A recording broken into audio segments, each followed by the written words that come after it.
by you. I'll be your everything, your blue sky. I go to war, fight. Damn right. Even when I've left, I do right. Welcome back to the Professional Stepdad Show. I'm your host, Franco Zavala. This is episode 122. Thanks for stopping by. Thanks for listening. Thanks for joining us here. Thanks for stopping in on YouTube. We're excited to have you. Today's going to be a quick episode, Q&A, 2 to 3 questions. We're going to go through these questions. We're going to kind of break them down, analyze them, give our viewpoints, our thoughts, and then hopefully these will, if you're going through this situation, hopefully it'll help you. And if you're not, maybe you know somebody that's going through it and you can send them this episode and they can have a better understanding and kind of like a little bit of a roadmap on how to navigate their way through these rough waters. We all know as step-parents, stepdads specifically, stepmoms. Why did I say specifically? That didn't make any sense. We all know as step-parents, we all know as step-parents that navigating rough waters is, it's pretty much a foregone conclusion. It's not going to be puppy dogs and ice cream. It's not going to be smooth sailing. And if you're heading out into these rough waters without a proper compass and map and supplies, etc., you're going to find yourself in deep shit, right? So I think it's important, step parents, that if you do have a question, if you do have a concern, if you want to hear something talked about on the show, send us an email, contact@theprofessionalstepdad.com. Send it over. We'll take a look at it. A lot of times we'll just respond directly to you through email. And if not, we'll make an episode about it. I love making episodes about questions because it really means that we are really digging down deep into the meat and potatoes of what it's like to be a step parent and the different journeys that we're all going through. So it's important that you send us any information that you can on your specific situation you're going through, and definitely how we can help. Something we're going to start doing new on the show before we move forward is going to be a question of the day. Do you have any other questions for me, counselor? And the question of the day, if you can, please answer in the comments. Answer in the comments. Let us know what you think. There are no wrong answers here. We think that it's important for, like I said, for other step parents to not only have a voice, but to speak up, to leave their thoughts and ideas, because you never know what you can learn. A lot of information out there, some of the stuff that you got to throw to the side, some of the stuff that you can start applying immediately. So here's the question of the day. Nachoing. Nachoing is a style of step parenting. Do you like nachoing? That's the question. If you don't know what nachoing is, we'll put it on the screen right here. This is what it means. So do you agree with it? Do you agree with nachoing? We'd like to hear it. Make sure you leave your answer in the comments below. All right, let's jump right into it. So this is sent to us by a stepmom. She is dating somebody. They're pretty serious. And she's got 4 kids of her own. He's got 1. And she cooks, she cleans, she does a lot of the stuff. Now, what she says here is this. My biggest problem is the disrespect that I get from his kid. I don't know if I can handle it much longer. I mean, I have 4 kids of my own, and they don't disrespect my boyfriend at all because they know mama won't allow it. Does anyone have any tips on how to fix it, or do I just step away? Okay, so what we're seeing here is this. We're seeing a blended family. We're seeing mom with 4 kids, and boyfriend who's soon to be stepdad has the 1 kid, and there's a lot of disrespect coming from his end, but no disrespect coming from her end because she put her foot down. She kind of laid the groundwork with her kids, which is, look, this is who I like. This is who may become your future stepdad, somebody that's going to be in our lives. And so I want everybody to treat him with respect, with kindness, with love. That doesn't necessarily mean that, you have to respect him totally as a parenting figure in the beginning, because, hey, the stepdad's got to earn it. This man has to earn that position. But she kind of laid that groundwork. But on the opposite side of that coin, boyfriend kind of is letting his kid run amok and be disrespectful. So, she's asking if there's any tips. And the tip is, I think it's quite simple. And the answer to this is, you have to open up the lines of communication with your boyfriend and let him know exactly what's going on.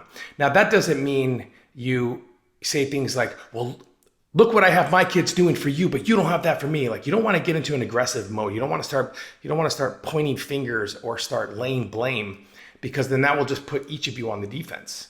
So in order to get to a place where you guys can talk about this and that you guys can come up with a proper way to address it, is I would highly recommend you do what I like to do with my wife each year, or anytime that we feel like we need it, where we step away for a day. We step away for a day, we get babysitters, we have family members help us out.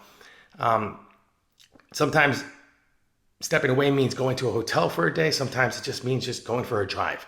But what this does is it allows us to center ourselves, look at our relationship, understand that it's not going to always be the easiest blend, but we have to try to communicate with one another in a way that will help our family grow together.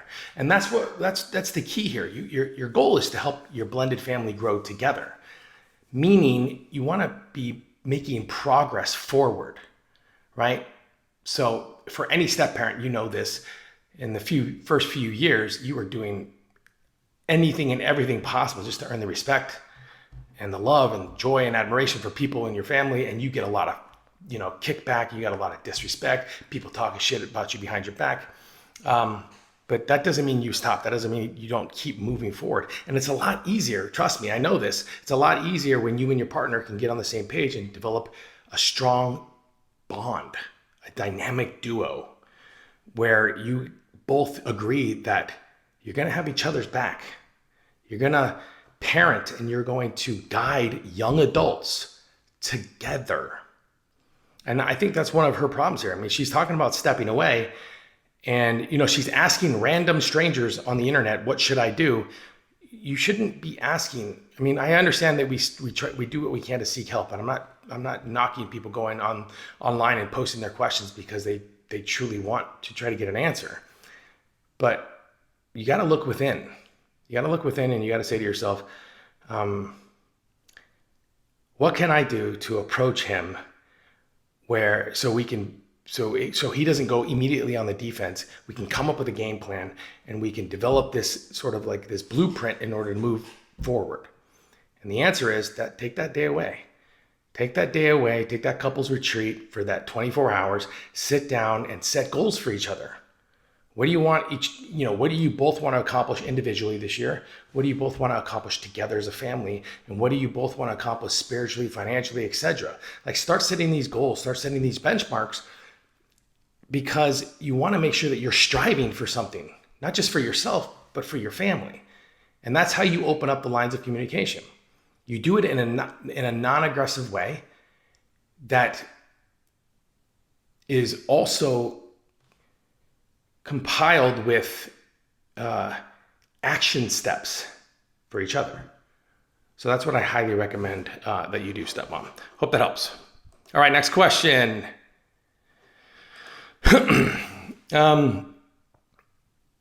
Okay, this is interesting. Someone please make it make sense.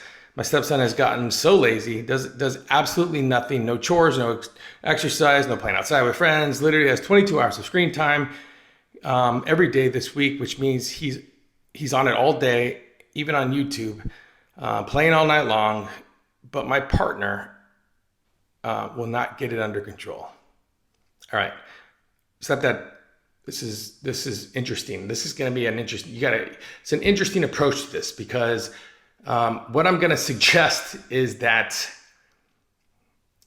you take some time and try to figure out, other than electronics and YouTube and etc., what he's interested in. Like,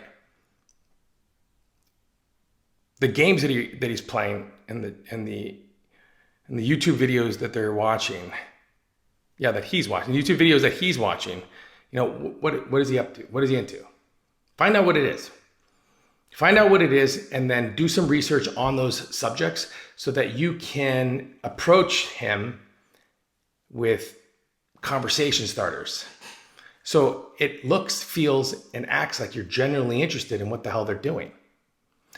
A lot of times when children have electronics and they're on them all day long and they're glued to the screen, and then the parent is doing nothing about it. It's the answers are pretty simple. It's mom or dad has made the mental decision to allow outside forces to raise their kid.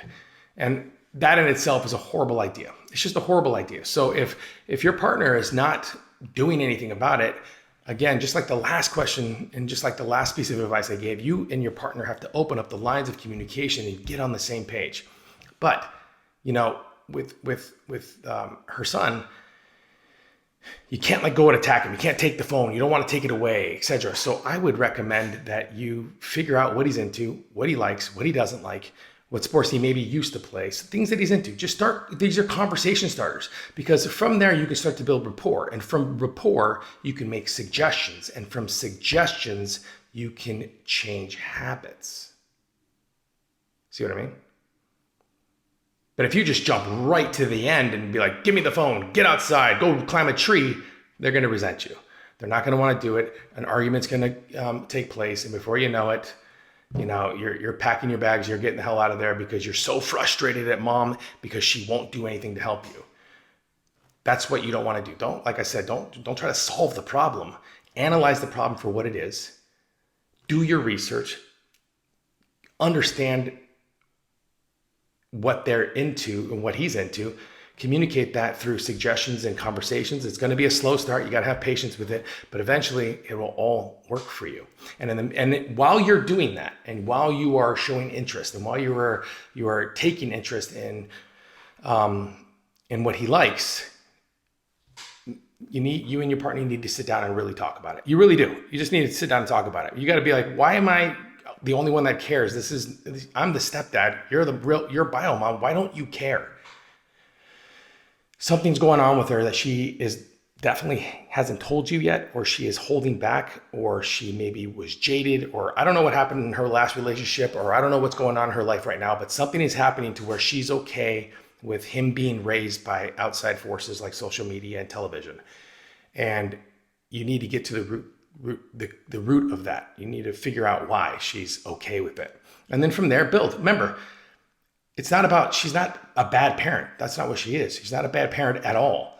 She's just gotten into this comfort zone, and she's gotten into this routine to where she's allowing that to happen. And it's frustrating the shit out of you, which again, this is important why you go find out why you react and respond to certain things in your life, right? I always say this, work on you first, work on your relationship next, then worry about the kids. You know, most stepdads jump right to the end and they try to be the yes man to all the kids, and I'll do anything for them and I want to earn their respect and love, but then you lose focus on yourself or your relationship. This is why it's important that when you're going through your steps and you're going through your journey as a stepdad, you got to start with you first. Can't bring old baggage into this new relationship. It doesn't work like that. Okay? So figure out what the root cause is. Why is she allowing this? Why is it affecting you so much? What is he into? What suggestions can you start making? Can you have patience to do it, stepdad? And if the answer is yes, then move forward. All right, last question. Here you. All right, sorry, 1 second, sorry. Okay, here we go. All right. Did any books help you?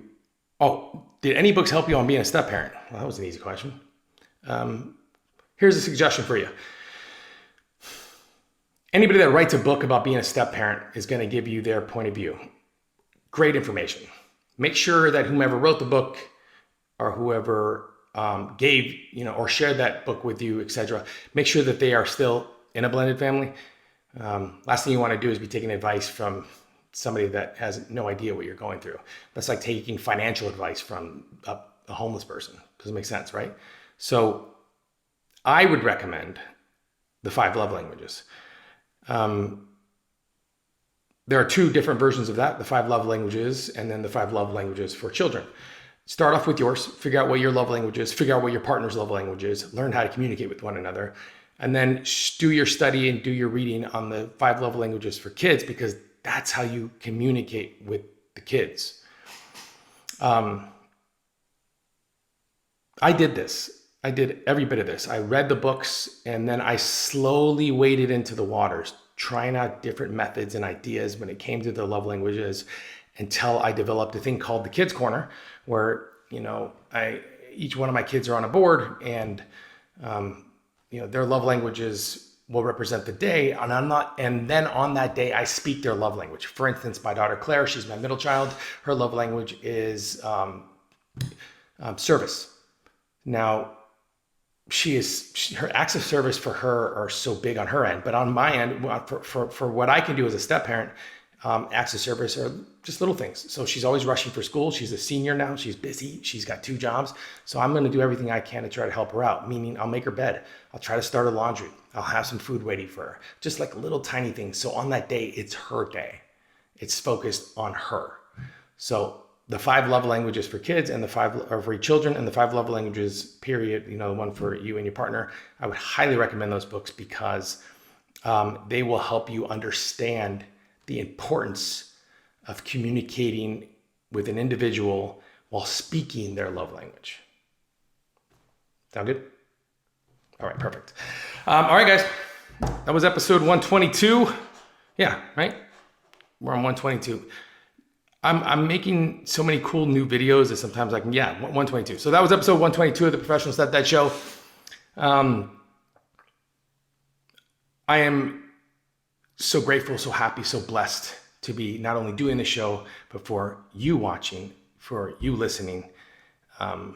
I could not be more grateful for you.